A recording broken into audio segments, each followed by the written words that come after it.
how to change the number of meals per week on HelloFresh. Hey everyone, welcome back to the channel.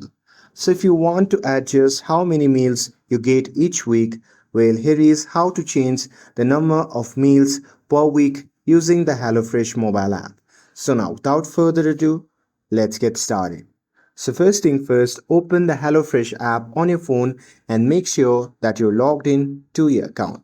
And now here, once you are inside the app, you can just tap on the profile icon or menu and then select meal plan or the plan settings.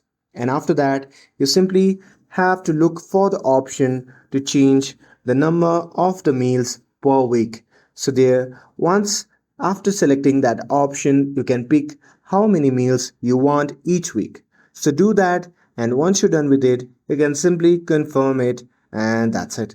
That's how you can customize your HelloFresh meals per week. With this, if you found this video helpful, then don't forget to like, share, and subscribe to get updated for more videos. Thanks for watching, and I'll see you in the next video.